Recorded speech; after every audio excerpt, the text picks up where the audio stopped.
afternoon, some heavy and possibly thundery. Gisborne and Hawke's Bay, periods of rain, sometimes heavy, possible thunderstorms tomorrow. Whanganui to Kapiti, fine today, cloud increasing tomorrow with patchy light rain developing in the afternoon.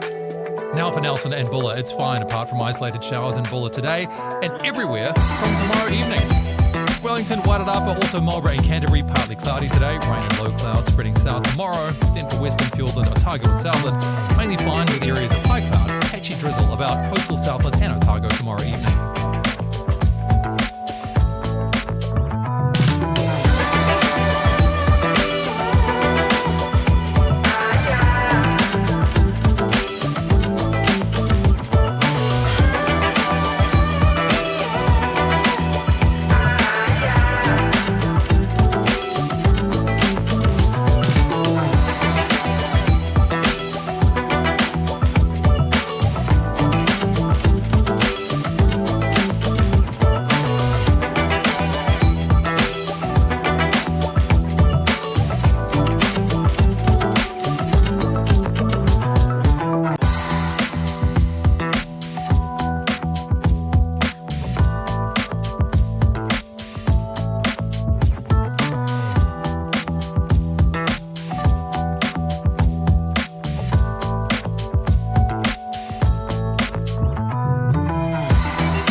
Well, kia ora, good afternoon, everybody. Joining us on the stream today, the final trending of 2024. And I don't know if the cameras have already betrayed that we have, some say, the most prestigious guests we've had on the show all year. Andrew Urquhart. Thanks, man. Thanks for making the time. I'm so glad we got to do this. We kind of had plans for something like it, and yeah, we did. And when you say making the time, I mean, you're kind of like guests on my show, like actually, every week. Touche. So I'm just not leaving for the first time this year. I'm just hanging around, you know. Yeah. I thought it would be awkward, but no, very much looking forward to chatting. Yeah. Some good conversations, and hey, if it works, then maybe we'll do it again. If it's a disaster, we've all learned something. Exactly. Right? It's a growth experience for all concerned. So remember to, same as always, by the way, if you want to get in touch via the chat, you can also do that as per the usual, or send us through a text. And we've got producer Josh still manning the cameras and the computers and everything as well. That's right, yep. Don't forget, send us a chat below if you've got any comments on some of the stories that we're going to look back on, particularly over the year, not really going back in the week that was. We're going back in the year that was, aren't we, Andrews? Yeah, Andrews. Yeah. All this Andrews is all be the time. Quite a mashup, quite a contrast, actually. Yeah, I thought of this. Because the sort of things that my year's a very different year than you've had. I'm just saying. I think it's like we've been living in different dimensions. Well, same name, different worlds. Well, you know when you have an idea for something, you're like, yeah, it's going to be great. And then you go down to actually plan the nuts and bolts of it and you're like, oh, that's okay. Mind you, I mean, the thing that I think is kind of interesting and why I genuinely love both of our shows and the way we do it is that I think you're able to take a look at the stories that I think intuitively we say, those things are impactful, they mean a lot to us, we should be interested in them.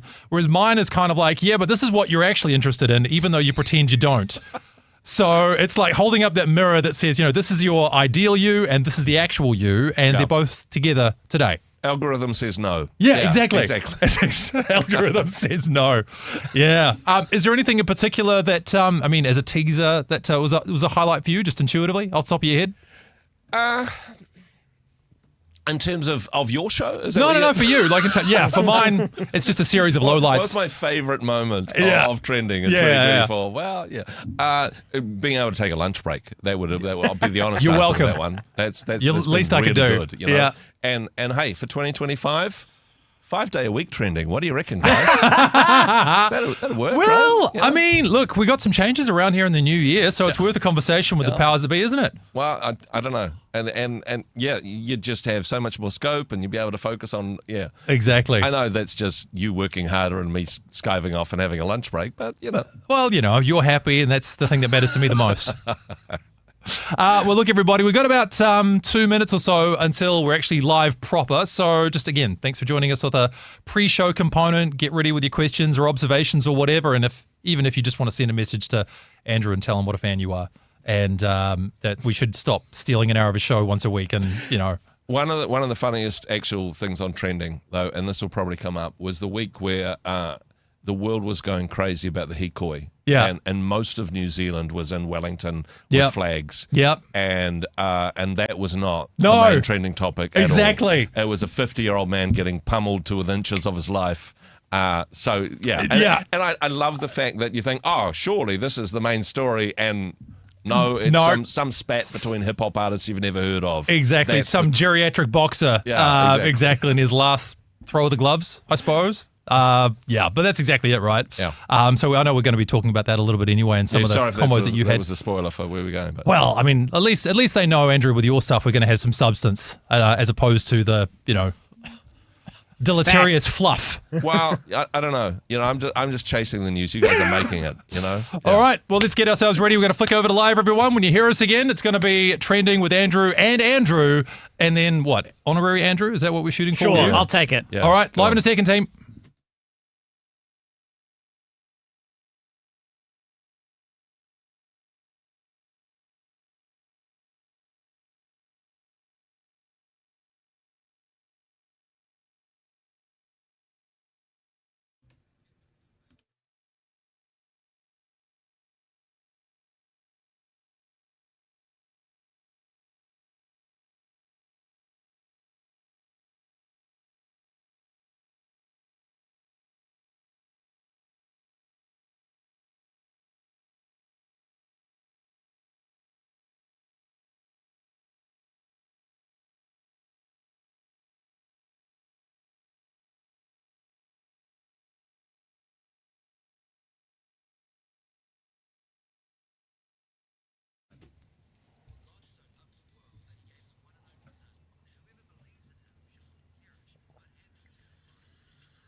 Live on air and online. Trending with Andrew Curtis. No, my hi to my everybody. It is trending. It is the final trending, in fact, for 2024. And so a very special show for you today. Over the course of this year, we've been able to look at the news stories that people just like you, or maybe people nothing like you, have been looking for, and seeing what the search terms tell us about what matters most to us versus perhaps what might lead your nightly news bulletins or be the leading headlines on your major news services. But when you get to this stage of the year, you decide you really want something with a little more substance, a little more gravitas, a little bit more authority. And when I think of those three words, I think of our very special guest. Some would say the most special guest we've ever had, Andrew Urquhart. Welcome to Trending. It is so good to be here, and hey, this has been an aspiration of mine for the whole year. So guys, thank you for inviting the old man into the studio. Certainly looking forward to discussing what has been a fun year, certainly a challenging year. I think a big question to ask. So 2024, joy or perhaps regret? Joy or regret? Pick a team. Yeah, exactly. Well, we didn't start off particularly hopefully either, did we? The beginnings of 2024, which I guess we'll get to discussing in just a moment too. And remember, we do want to hear from you this afternoon as well. And so working away in the corner. Producer Josh, he's still here. He's pressing buttons. He's reading messages. That is right. If you want to get in touch with Trending, you are welcome to. The traditional way is the text 8168 with the keyword Rema, or of course, if you are watching us, which you can via YouTube or of course Facebook, find the stream at rema.co.nz. You can just leave a comment below. Trending with Andrew Curtis. So let's get underway. We'll start with one of mine, shall we? Yeah, let's do it. And we'll kind of go backwards and forwards. I should say, by the way, we talked about this in the pre-show, that we had this idea for doing an end-of-year review show. We thought, yeah, great idea. And then we looked at the stories that we end up covering on Trending and then the stuff that you end up talking about. And, well, we'll see how neatly they sit next to each other. Exactly, yeah. So the first one that we want to talk about all the way back in March, because we all know that nothing really happens in New Zealand in January, February, right? Yeah. Was recession. So back on the 21st of March, 2024, the number one search term in the country was simply recession. Now, people taking a look at their pocketbooks at all time, I suppose you could say that this is an evergreen topic, but cast your mind back, Andrew. Can you remember this moment of economic introspection? Yeah, I honestly, that type of thing, I never really understand what the term means. I think it's if you have 2 consecutive quarters of negative growth, and I'm thinking I still don't understand the question in that regard. To be fair, though, it has been a pretty rough year financially for a whole bunch of people. I don't know whether the R word has had any influence in it. A lot of people thinking, I wonder whether the Reserve Bank Governor is going to drop the OCR. But again, I still don't understand the question. I think overall, though, 2024 has been a tough year financially for most of us. And hey, all up for 2025, right? Yeah, well, exactly. Onwards and upwards. Surely. That's how the economy works, right? And then it goes up. Producer Josh, we've still got the notes from when we talked about this all the way back in March. So can we see how prescient our notes may have been all the way back then? What can you tell us about how we discussed recession back in March earlier on this year? Well, we did ask in the vein of what Andrew... shall we say, just mentioned. What does it mean to be in a recession? Basically, being in a recession means a period where the economy is contracting or going backwards instead of growth. We did also, though, ask the question to the listeners, how long do you think the recession will last? And the prediction was, as well as in many of the articles that we looked into, November. Right. Well, didn't we just have the government open their books just like yesterday? Yeah, it's worse than ever. Yeah, it's worse than ever. This is the Grinch that stole Christmas. Come on, people are optimistic, and that's not a bad thing. Well, honestly. exactly. Yeah. You want to be wealthy for Christmas, don't you? You want to tell yourself it's going to be all It's okay. going to be all right. The sun will come out tomorrow. Well, maybe it'll be 2025 at this rate. Yeah. Trending with Andrew Curtis. So then why don't we take a look at one of your notable interviews from this year, Andrew? Now, hey, this is against type because you're saying, oh gosh, I do all the serious stuff and you do, all the light and fluffy stuff. You started with recession, which isn't that funny, honestly. Wow. My first interview, and these are my top interviews of the year, was with one of the funniest men alive. Actually, this is the genius that brought his father Ted and Black Books. However, he's had a bit of a rough time of it. Some people don't think some of his views and opinions are that funny. He's been cancelled for his views on transgender toilets and all sorts of stuff. Graham Linehan was in New Zealand. It was an absolute pleasure to chat with him. I mean, even talking serious stuff, I think it's the Irish accent. He just sounds funny. So let's cast our minds back to that conversation and see what inspires us. This happened all the way back in March 2024 as well.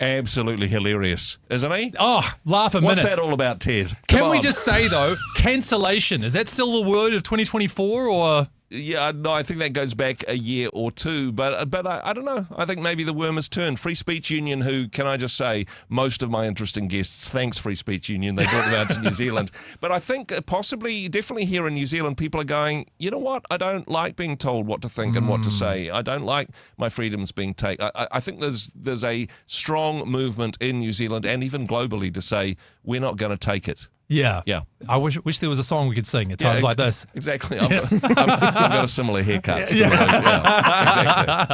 Well, like, I do wonder with this stuff too, how you kind of end up burning through your social capital. If I'm taking a best of intentions view, which I tend to like to start from, and where this idea of cancellation, policing stuff online came from, a lot of it was to do with protecting people online, that we don't want horrible things being said about people.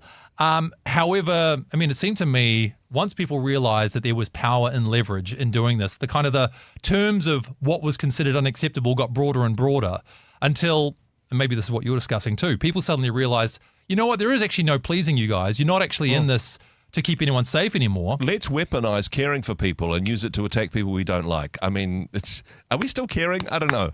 Perfectly said. Perfectly said. And so Graham, of course, I know has been in the circuit for a little while now as well. Do you know much about how things have been for him since even he appeared on the show with you? Well, yeah, it has been a similar thing. It's quite ironic, really, that he got cancelled from his tour to New Zealand. Yeah. And then he was invited back to New Zealand to talk about how he got cancelled. So some ways things have gone full circle. And actually, him pushing back in this space, he's been invited to be on more platforms than he was beforehand. I'm not sure the BBC are commissioning him to write a funny comedy about wokeism anytime soon, but at least he's getting plenty of opportunity to speak into the free speech space. Yeah. And hey, lots of good stuff on YouTube if people want to check it out. Well, and I don't know if they really get the joke yet either, do they? With a lot of this stuff, it's almost a little bit too precious to them to make fun of at this stage, or maybe in that part of the media landscape. A little bit more subtle than Father Ted. Yeah, actually. just a touch. Yeah. Just a touch. Trending with Andrew Curtis. Hey, just wanted to jump in, Andrew, and let you know that Can I just make a suggestion? Can we be Curtis and Urquhart for the That rest works. of the hour? Okay. Thank you. Curtis Yeah. and Urquhart, come on. That's that kind of media Curtis professionalism and we need. Urquhart, I just wanted to let you both know that we've got a couple of comments coming through via the Facebook page. Hero just wants to say hello, by the way, that he is watching. Also, Allison, says, good to hear some of the classic interviews that I loved from earlier in the year from Urquhart. Oh, yeah, cool. There we go. So fan points so far. It's 1 for you, 0 for me, and we'll see if it gets any better as we go throughout the day. Now, this was a story that we covered back in April 22nd, in fact, and it wasn't so much based on the Google search terms, but more to do with the spinoff.co.nz. Now, you're familiar with the spinoff, Andrew? Oh, yeah. What can you tell us about it? Gosh, in a year that there has been a retrenching of media generally, and I think this is again in the year of 2024. Traditional media has stepped back, which has given other media, including the spin-off, including us here at Rima Media, an opportunity to step into the vacuum created by all those redundancies. Too soon? I don't know. Yeah.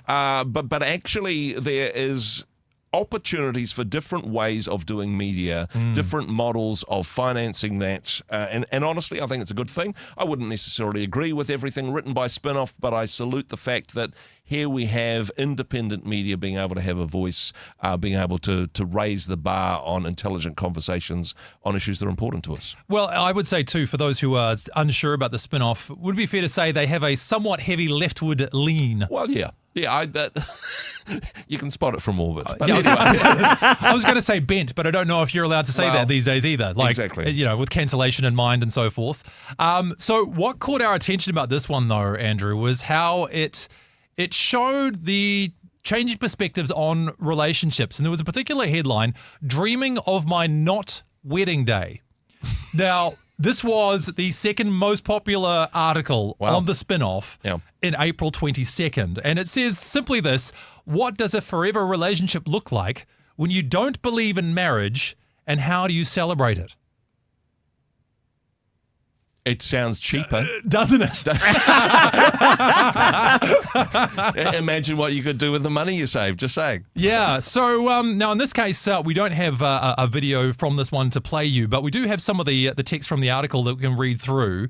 Because it kind of shows you, and again, why I wanted to share this with everyone back in April when we looked at this. Yeah. One of the points of trending is to say these are the questions that people are asking, especially if you're outside, say, of a Christian context, where we're so familiar with the idea of marriage and have maybe a clearer sense of relationship dynamics. This is an excerpt from this wider article, which, by the way, you can still find on the Spin-Off website, again, called Dreaming of My Not Wedding Day. And it takes an excerpt from a conversation between the writer and her partner. Yeah. He keeps speaking. I just really don't know how weddings come with this idea of like, from this day forth, we're now properly together. Now we really love each other. I wouldn't love you any more after our wedding day than I do now, and I shouldn't. Some part of it doesn't feel honest or real. People stand together and promise to love each other and always be together. But if over half marriages end in divorce, then it means if we did that, it's more likely we'd be lying to each other than telling the truth.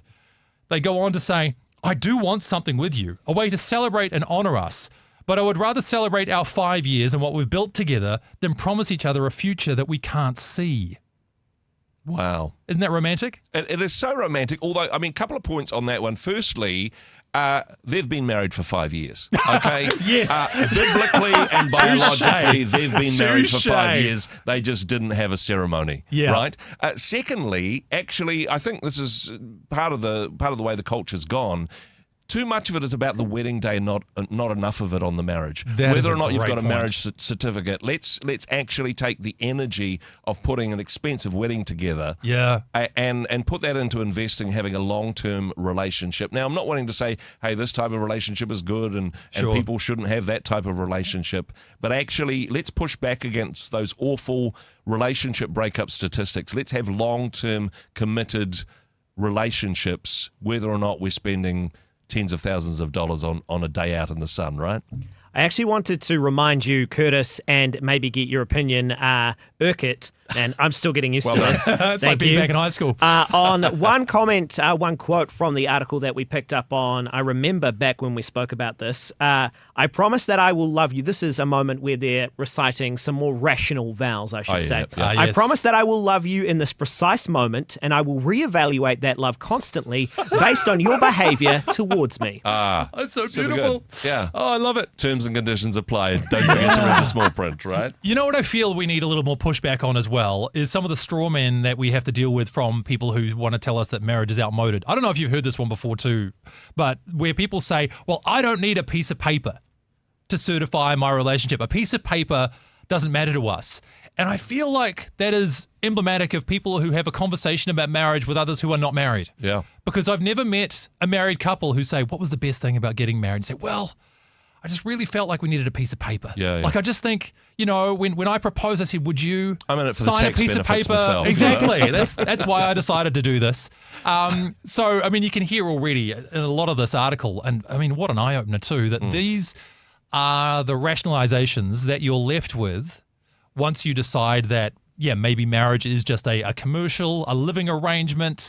I mean, how would you even describe this kind of relationship that they're trying to characterize here? It does almost sound like a supply contract for some kind of like a, maybe a restaurant or something. Yeah, I think it is having needs met in a consumer type way. Yeah. That you are currently consuming this relationship, but you're not locked in. You don't even have a loyalty card for this particular commercial contract because hey, maybe one day it's Pack and Save instead of Woolworths. Well, We'll keep our options It open. depends right? who's got the better specials. My Exactly. favorite final line from all of this was the imagined celebrant saying this non-denominational official, in fact, Yep. says, and to you, do you promise that you intend to be in an intimate relationship with this person for as long as you feel it is serving you?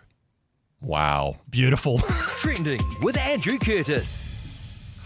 And now to a topic that of massive importance. Yeah. But, we've often reflected already in this short part of the show that there are stories that are incredibly impactful, yet for some reason, They don't rate a mention when we go to see what stories people are searching for more information about. Yeah. They are mysteriously absent. And of course, one of those was the Royal Commission on Abuse in State Care. Exactly. And I think I want to give it its full title. It is the Royal Commission of Inquiry into Child Abuse in State and Faith-Based Care. And back to the other story where we can go, hey, us Christians have got it all right. You know, Christian marriage, this is the way that things should do, people should do this.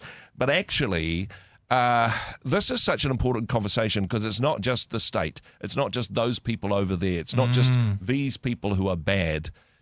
A high proportion of child sex abuse happened within faith communities, happened within churches, and actually, to our shame, this isn't something that we've had a strong response from the church. No. I mean, from the government, okay, they're a bit fudging the details about whether there's going to be reparations, but actually the church has been silent even on giving an apology for the abuse that happened to thousands of children in faith-based care.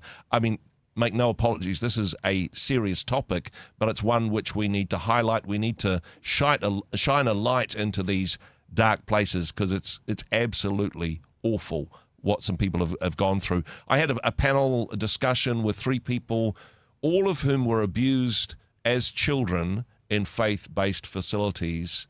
They each gave submissions to the Royal Commission of Inquiry. Very brave and honourable people, very open and vulnerable in telling their stories because they want the truth to be told and they want people to be accountable for it.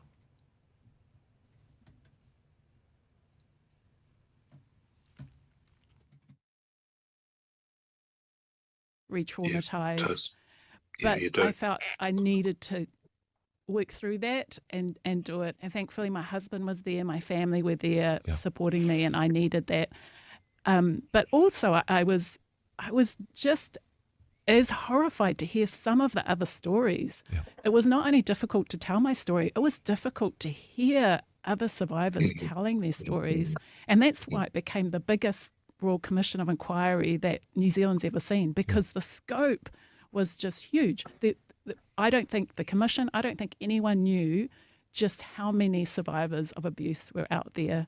And Well, I don't think any of us knew. No. I think this is the tragedy of the story, and I think you mentioned it so well too, that these things come to light. And on the one hand, well, I mean, there's so many different things that go through my mind too, that, you know, on the one hand, we know as Christians, yes, shine a light on things, bring them into the light. These are things that we claim to believe, but so often we do close ranks. We protect the powerful. We pretend these things don't happen. In the really tragic cases too, we even blame the victims of these circumstances. And so I'm so glad you're able to provide a platform for this conversation. And I'm really grateful that there is a Royal Commission of Inquiry in this. And there are some churches who did push back even that the inquiry was had. No, we don't want to talk about this. No, we don't want to be included in this inquiry. There's a long way to go on this, but there are tens of thousands of people whose lives have been destroyed as children. Now, Frances Tangaloa, who we heard in that quote, she's an incredible human being. Awful things happened to her as a child by a member of the faith community that she was a part of. She's managed to push through that. She's a person of wonderful courage and resilience. For other people, though, they never get past their brokenness. A shocking statistic that I heard, 80% of gang members were abused as children. Yeah, I've heard similar. That's not that... So honestly, it's like there's a group in society that never had a chance, that from before they entered adulthood, they already broken individuals. We can do better as a society, and particularly as a faith community. We should be leading the charge on this one and not just say, oh, yeah, forgiveness and move on, because forgiveness involves repentance. Yeah. We should be setting the example. We should be showing the rest of our country what reconciliation and healing and restoration looks like. Can I tell you a thought I've had many times on this, and maybe not even specifically to these situations, but certainly for those who've suffered abuse like this, is that if you have experienced that, your family environment looks like that, when you are then getting older, you might know that you're not happy with how you grew up. Yeah. But what does a healthy marriage even look like? What a healthy parenting techniques look like? Yeah.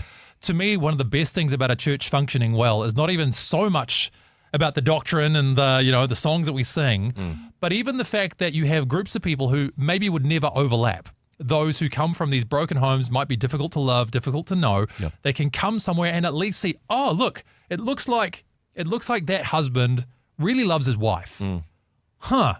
Okay, that might be what I've got. That looks like that father really loves their children in a healthy kind of way. All right, now I've got a model, because otherwise, and as you've said, it's more likely they end up in places like gangs where it's just a bunch of broken people being broken together, hurting one another even further.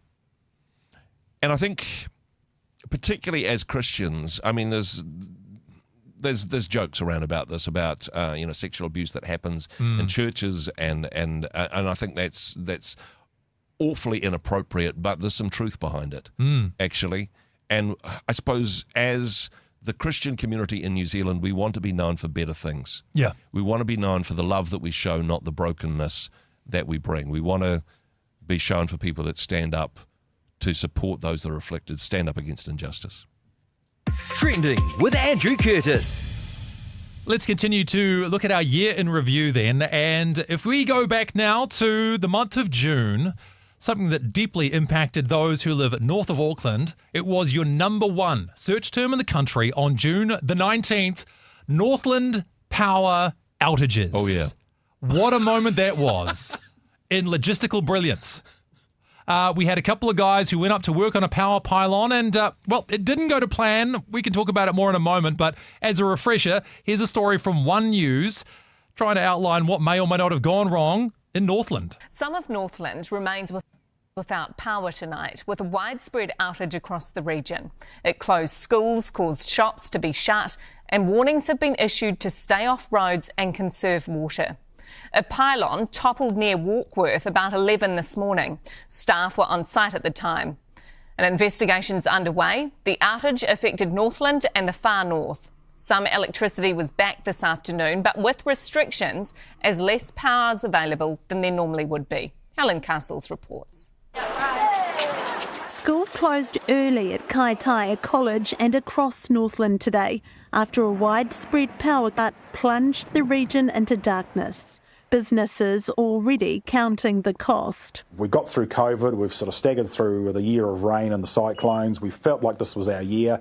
Now this just feels like yet another kick while we're actually lying on the ground. Motorists urged to keep off the roads. Residents asked to conserve water. Make sure that you use what you need to use. Have some bottles around just to protect, just in case. At 11 o'clock this morning, the pylon that carries most of Northland's power toppled over. Transpower's confirmed maintenance was being carried out at the time. Yeah, look, we really apologise. We know how important electricity is to everybody's life, so we apologise and we're working as hard as we can. The result...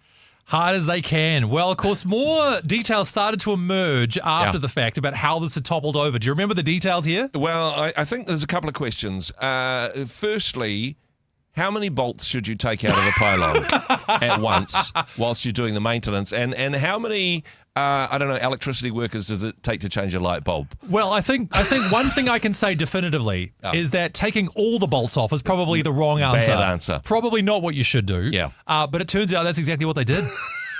I mean, it's a Blackadder sketch. It's a Monty Python, surely. It is. It is. Yeah. But actually, I don't know who's responsible for this, because it's like, okay, let's blame the guys in the fluoro jackets. Yeah. But I don't know. Are these engineers, or should we be phoning HR and saying, can we hire people that understand, physics, mechanics?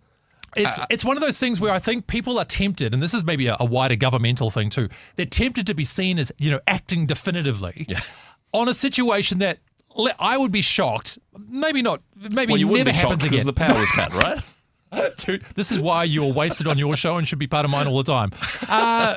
That I don't expect this ever to happen again anywhere. Yeah. Like, it's very unlikely. But of course, when it happens, like, well, we need this, and some bureaucrat comes up with a 19-part plan to make sure that this thing that will never happen again doubly doesn't ever happen again. Exactly. And then we get to pat ourselves on the back and say, don't worry, Northland, we've protected you from any future power outages. And it's cost much more than the upgrade and the power in the first place. I think to our shame, actually, this one made international headlines. It did. We weren't just laughing about this in New Zealand. The rest of the world was laughing at us and our stupidity on this one. Little country boxing above its weight as normal, right? Go Kiwi. Trending with Andrew Curtis. And now a topic that always brings about sober-minded discussion about the best interests of all New Zealand, colonialism. Yes, it's been a big topic and a big year for me on colonialism. It started the year with a 3-part documentary on the topic of colonialism, colonisation, the church and the treaty. Yeah. Well, there's some, a Kickstarter for a good conversation. But Which, by the way, you can still view on shinetv.co.nz. That doco's still there. Masterful work. Still there. But I thought, hey, let's take it up a notch. Let's talk to an English Oxford professor about what he thinks of the British Empire and was it any good? This is kind of like the British colonial version of what did the Romans ever do for us, really. Let's have a listen to the clip. 10 years ago, actually, that colonial history was being used for political purposes and distorted and abused for political purposes that I regarded as destructive. I'm Scottish. During the referendum on Scottish independence of 2014, I came across arguments in favour of Scottish separatism, in favour of the disintegration of the UK, which ran Britain equals empire equals evil. Therefore, Scotland should be independent from this wicked post-imperial country called Britain. And I'd read enough imperial history to know that the equation empire equals evil is not historically tenable. The trick is, Andrew, how can a couple of white guys say anything on this?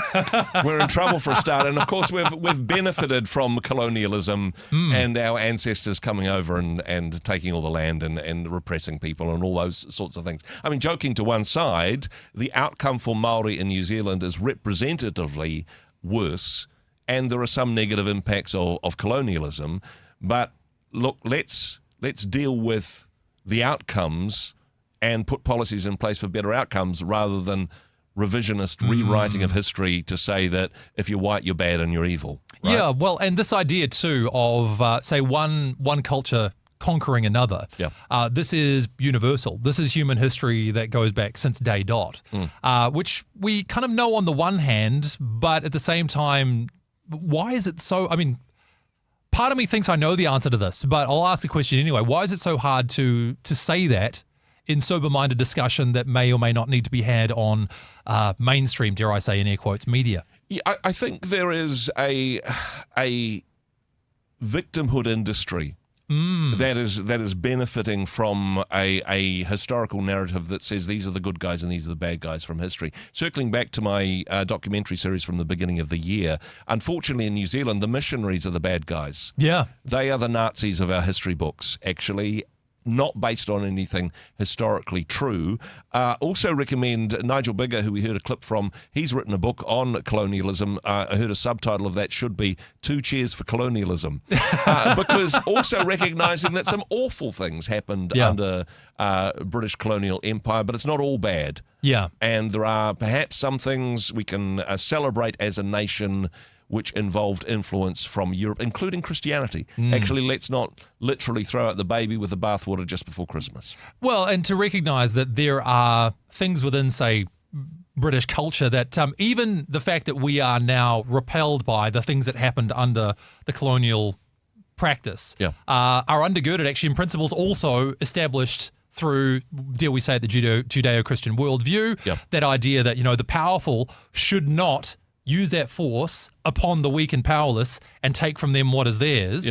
That idea is so novel across the course of human history that if other culture previously had risen to the ranks or the heights of the British Empire and not absolutely dominated and massacred everybody around them, people would be more confused by that than being in a position to say, well, actually, we've got some apologies to make. We've got some justice to some restitution to make. Not wanting to get ahead of ourselves, but that sounds like what you described as one of the actual principles of the actual Treaty of Waitangi. But that's another news story that we will be looking at a little bit later in the program, if we don't run out of time between now and 1 o'clock, right? Trending with Andrew Curtis. Yeah, let's keep marching along here too, because, wow, we do really cover some light and shade in this one, don't we? It was inevitable, though, at some time that this name would emerge in our search terms in New Zealand. So coming back then to the things that Kiwis were searching for over the course of the last year, and I believe this was the first time the great man ascended to the #1 position. But on the 13th of July, the name that everybody was searching for was Trump. Saturday evening, before an adoring and roaring crowd, former President Donald Trump steps to the podium. 7.5 minutes later, take a look at what happened. Pandemonium. Amid a series of sharp pops, Trump touches his ear and ducks. 3 seconds later, Secret Service agents are swarming in to shield him, and security snipers have opened fire on the would-be assassin. It seemed initially like firecrackers went off. As chaos erupts among the attendees, one rally-goer sees another man has been killed despite the rescue efforts of bystanders. They jumped the bleachers and started clearing the bleachers. And then I helped carry the body of the man down out of the bleachers, and they took him to a tent behind the bleachers. We put a towel over his head, but he is deceased. It all happens fast. 30 seconds after the first shots ring out, the podium's microphone catches Secret Service agents coordinating Trump's evacuation from that stage. Hold, when you're ready, on you. Then, just over a minute after the violence started, the all clear. Shooters down. At 6:12 p.m., the agents rise with Trump and try to usher him rapidly away. But, he says, Let me get my shoes. Shortly after, he's on his way to a safe vehicle. But he tells agents to pause again. He turns to the rattled crowd in what will become an historic photo. Soon, pictures start surfacing of what appears to be a dead gunman on a roof not more than 500 feet away from Trump's right side as he stood on the stage, and the much more methodical police work begins. We need the public's help. Anyone who was on scene, who saw anything. As the FBI and partners start piecing together who the assailant is, how he got there, whether he acted alone, and ultimately why he fired. An investigation that certainly will go on for months into a violent explosion of seconds. Remarkable story. Remarkable in many ways. Some of the storylines that started to emerge from that. Andrew, what do you remember from it? I remember, and people were saying at the time that this one event would win Trump the election. That this was going to be the game changer, especially as Joe Biden, who was the presidential candidate at the time, was looking pretty weak and ineffective. However, this was just the beginning of the circus. Yeah. There were more acts to follow, and of course, with Biden stepping down, and well, some very dramatic events that unfolded, including another assassination attempt. Yes. That this was. It seemed to be going back and forth. There was a lot of debate. There was a lot of, I wonder which way it will go. But hey, maybe the election was decided that day with that assassination attempt, because as it turned out, it wasn't a close race. America decided this is who we want to be the president of the United States. Former president is now president-elect. For the rest of the world, though, the Americans got to vote, but actually that decision impacts not just the United States, but many other parts of the world. We'll get to see next year how that plays out. Yeah, truly remarkable. And even down to the finer details of the day as well, people describing Trump's survival as miraculous. Yep. I don't know if you recall, too, some of the discussions about the trajectory of the bullets. And if you've seen the video clip, of course, if you're watching us on the stream, you might have seen us play that for you just now, that Trump turned his head at just the right moment. Yeah. That meant the bullet ended up clipping his ear, as now we're familiar with some of the photos from, as opposed to actually hitting him in the base of the head, which would have been a completely different outcome. One other thing, though, I thought I'd play very quickly because it speaks to a wider narrative that I think emerged in the US, but then has had some carryover into New Zealand, has been the media bias around the coverage of certain issues. Interestingly enough, one of the best examples of this was provided by Sky News in Australia, providing commentary of CNN. So see what you think about this. We'll just play about a minute or so from a bulletin that played on, back in July of 2024. It is a sad, sad day for America. It is hard to find the words to describe the shock and the horror that people are feeling right now, after many of us were witnessing on live television the assassination attempt on former President Donald Trump at a campaign rally in Pennsylvania. This is a devastating day for America. Right now, people are pouring their hearts out on social media and posting "Pray for Trump." Many of the people I'm speaking with over there are feeling scared about how close this was.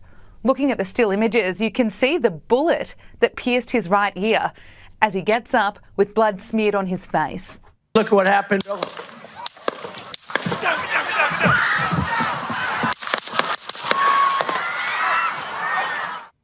This horrific act has just deepened an already huge divide in the United States of America. But if you were following media outlets like CNN today, well, you would have thought that Donald Trump had a fall. Look at this headline. Secret Service rushed Trump off stage after he falls at rally. Falls. It was an assassination attempt. He's not Joe Biden that doesn't know how to stand up. And that's not a one-off headline. This morning, I was looking at my phone and I was taking screenshots because even though it's CNN, I still couldn't believe it. The next headline I saw, Trump injured in incident at rally. Incident. That's really what they wanted to go with when the man who's been president before and is running again was just shot. So another example of maybe fuel to the fire for those who see Trump's presidency as not just a political, but maybe a wider social commentary. And do we say another nail in the coffin of mainstream media? Yeah, and interesting that media coverage of the US election, both not just in the US, but internationally as well. It's like they're reading different books, really, isn't it? It's like they're watching different history unfold. But at the end of the day, the result, that was pretty clear. The numbers speak for themselves, right? Trending with Andrew Curtis. I've been looking forward to getting to this story because we've already intimated with the colonisation discussion that we have had an ongoing discussion really too in New Zealand about the role of the treaty in New Zealand.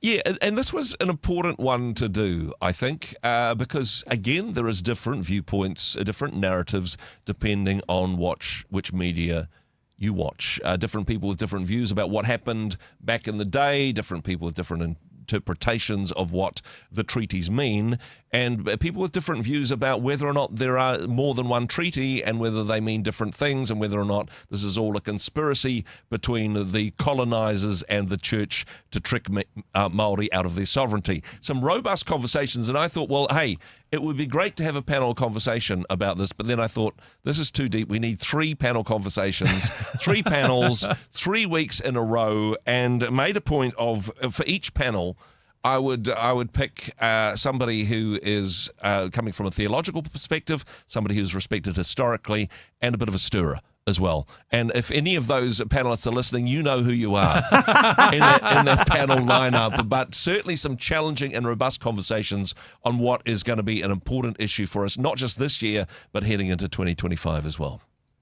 When Ratana submitted his petition, or when Tirakatini submitted the petition, it was to preserve the ties of brotherhood between Pākehā and Māori for all time. And, we joined at the hip. We can't get away from each other. We are in relationship. We've intermarried. The bedroom has been the great coming together. We have to figure out how we're going to be in the world down here where the sun first rises, to show an example to the rest of the world. And other Indigenous people are looking to how we do this too, because I think we have the perfect model. We're the small place in the world where the light can shine. Yeah. So in our churches, as Mark says, let's be friends. Let's be friends to tangata whenua, as Henry Williams was. Let's carry that journey forward. Let's carry this hikoi with excitement about what the future might hold. Let's shine a light. Let's be the maramatanga that everybody looks to and says, those guys have figured out how to walk together in unity and in diversity. So big hope. We've got to have hope for the future generations. Fantastic conversation. That is historian Keith Newman So it takes at least a couple of those roles, and hey, he's got some really important things to say. And I love that point he made about the marriage bed is the great unifier, because one of the great other coming together, I believe, was the phrase. Exactly. Because that's one of the questions of what does it mean to be Māori?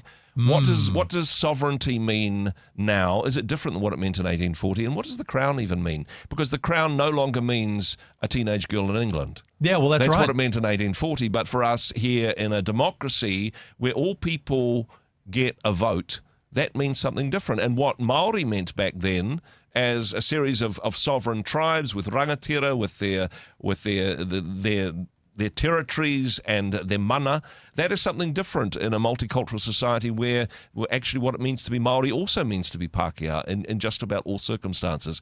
Some important conversations, but there's more to be said on this one. And hey, I think actually Te Pāti Māori can say, hey, thanks, David Seymour, for giving us an opportunity to be unified as tangata whenua of New Zealand, perhaps unified in disliking David Seymour, but certainly a great hikoi. One of the other things that came from that conversation, though, is maybe we don't need a hikoi or a haka. Maybe we need a hui. Maybe we need to come together and have a conversation rather than just waving flags and chanting slogans that rhyme. It does seem to be a bit of a perpetual antagonization engine. Yeah. Because you're right, absolutely right too, that David Seymour's prescribed legislation generated this kind of response. I will say too, the only time that we actually had what are the treaty principles trending on Google in New Zealand was after the hikoi down in Wellington. It was also after the panel discussion that I had. Well, naturally, that was what kind of ignited the whole thing, chicken and egg scenario. But yeah, look, it did prompt a lot of discussion. I think too, again, trying to take a position of being as charitable as I can with this. One of the things that strikes me for the application of the treaty today is that it can also be used very much as a Christmas tree for people's pet projects. Yeah. That there was a moment actually where we had a very new MP replacing Darlene Tana in the Green Party, made their debut speech in Parliament and began to talk about how trans rights are a Treaty of Waitangi issue. Mm-hmm. Now, I struggle to understand how those two relate to one another. They both start with T. Well, that's right. And so, you know, for even. For many people, I think there is a bit of a question saying, look, I think it is important. We have this treaty in place and we should honour that. But what actually kind of does that mean? I think if you ask most people what the 3 articles of the treaty even are, you'd be, sub 10% of people would be able to tell you? Yeah, and hey, one of the questions that I asked the panel, and there was a distinction was made in the first panel, which I think was important. What does the treaty say is contentious? What does the treaty mean to us as a people? That's perhaps the more important question. Absolutely. Trending with Andrew Curtis. Now, here's a story that I've included just for flavour because it really does give you an insight into what really matters to human beings. And let's talk about Lydia Ko for a moment. So, Lydia Ko, where do we know her from? She plays golf pretty.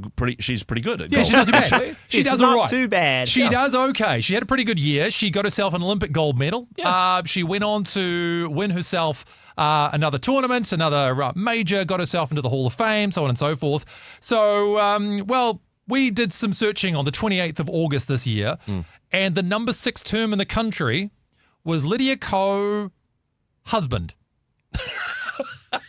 Not Lydia Ko, Lydia Ko husband. What does this say about us as a people? It's the patriarchy. The thing that we weren't too sure about at the time, Josh, was whether or not there might have been some punctuation that was missing. Yeah, potentially we wondered, actually, Urquhart, if it was Lydia Ko husband? Is this amazing New Zealand sports star available? She's quite attractive. She's very successful. Yeah, exactly. I wonder if she's, so I don't know. It seemed to be rich the thing and good looking on the market. Exactly. Can you believe it? Trending with Andrew Curtis. Now let's take a look at another conversation that was held, Ahsoka and Sons. Yeah, now this is, I think, one of the most important conversations that I've had all year, because you can talk about the issues and the geopolitical stuff and all of that type of stuff, but this was just a mum in the studio talking about what it means to be a mum for her 2 boys. She's a solo mum to 2 boys who are both impacted by autism. Now, one is more higher functioning than the other, but the cost that this has, the challenges of saying, hey, in some ways my sons will never grow up, but one day they'll need to say goodbye to me. That terrifies me. What do I do with that? But also the joy, the hope that having disabled family members brings, and just recognising the value that they bring to society at large. Such an important conversation. Diverse conditions are traditionally what have been thought of as being invisible disabilities. Mm-hmm. And for the most part, people can understand disability as being pretty much physical. So people in wheelchairs, people with missing limbs.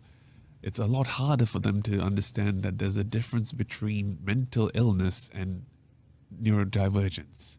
For a lot of people, they conflagrate the two with some degree of truth in it. Sometimes they're kind of together in some ways, but not always. Mm-hmm. It just means that if you met someone that is neurodivergent, it means they are one person on a spectrum of different scales of ability. Yeah. What I wish people would understand is that it doesn't mean that they're incompetent at life or that they are truly taking a lot of resources that really isn't beneficial to everyone else in society. They're people. Yeah. They have their own skills and they have their own talents. It's simply that they need a lot of time to be nurtured, and they need an environment that is conducive to allowing them to learn and show that talent to shine and help the community that they live in. That is Sasanka. He's one of the boys. He's higher functioning than his brother. He's managed to hold down a job, but so articulate about the importance of not just neurodiversity, but people with disabilities in our society, and how we are richer as a society because of the diversity that they bring, rather than saying, hey, in order to be successful or seen to be contributing to society, you need to fit a certain mold or model. I actually talked to Ahsoka, who's the mum, and said, what is your hope? What's your hope and dream for your sons? And she said, well, perhaps they won't achieve the things that other people will do, but what I want for them is to be in a society that accepts them for who they are, where they can contribute, where they can make a difference, and that they know that the world is a better place for them in it. Beautiful woman, wonderful family, and great conversation. It reminds me of a book I've been reading through the course of this year, Dominion, by Tom Holland, where he kind of unpacks the cultural influence of Christianity all the way back from, the days of Christ through till today. Yeah. And even listening to this too, if I was spiritual enough to tell you the exact chapter and verse, I would do it. But it reminds me of the scripture that talks about how those lesser parts of the body, the parts that seem weaker, are in fact more important, more valuable, should be given greater honor.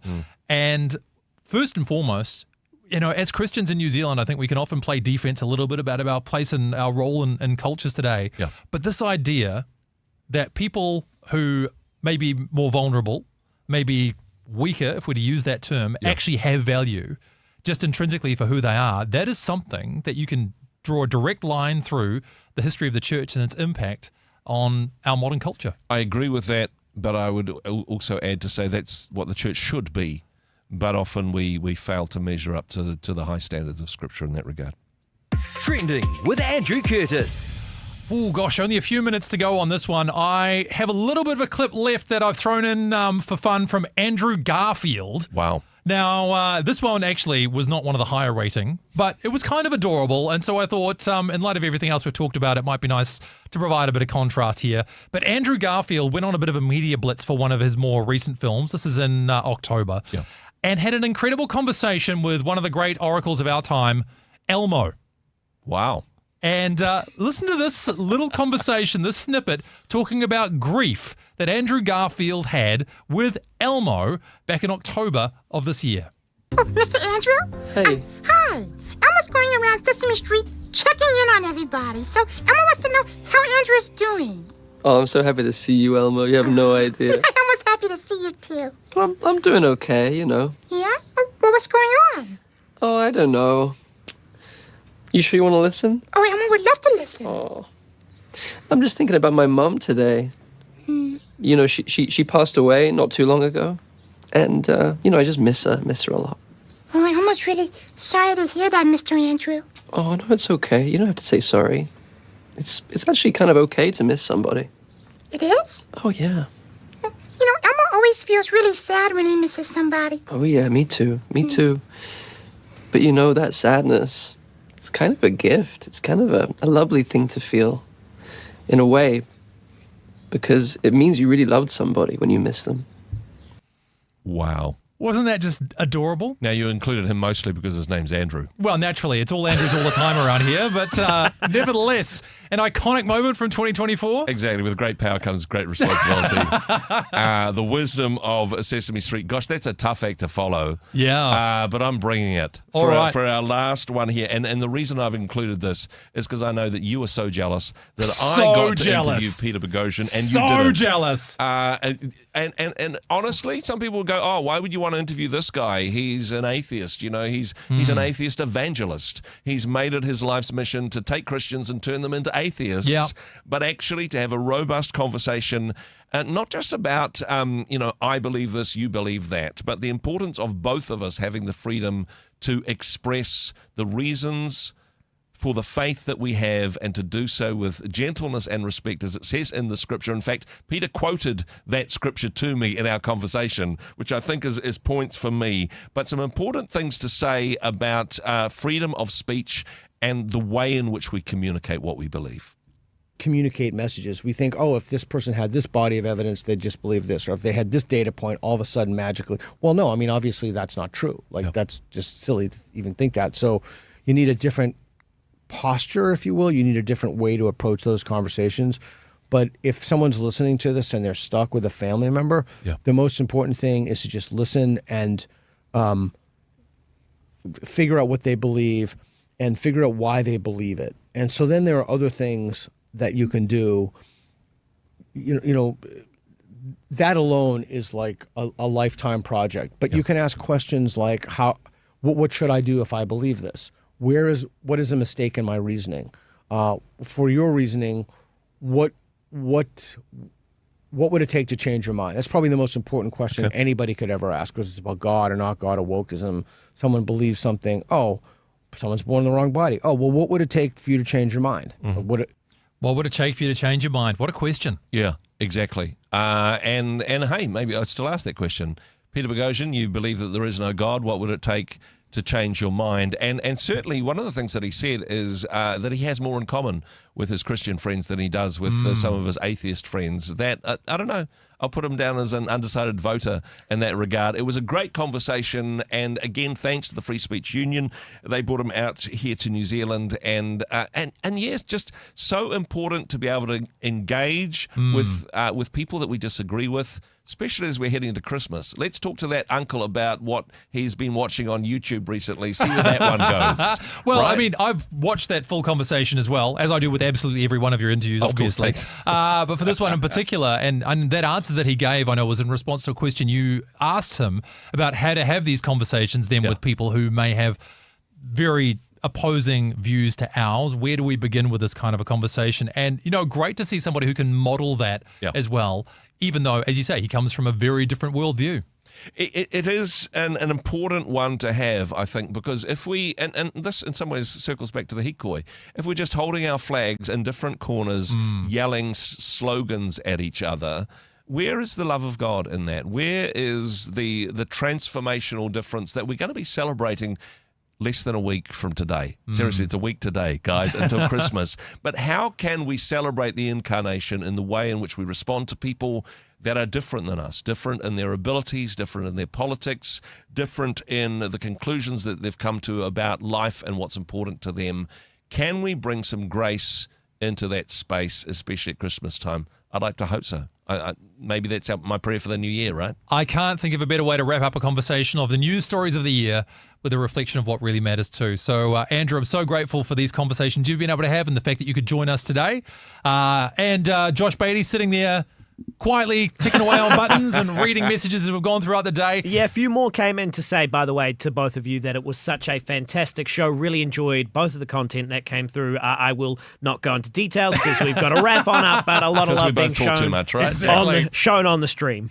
Excellent. Well, look, again, a massive thank you to everybody who's joined my show, Andrew's show, or just broadly been a supporter of Rima, of course, throughout the course of this year. Look, the news is already a bit late, so I won't say much more. Thank you again. Have an amazing Christmas, a wonderful new year, and we'll see you in 2025.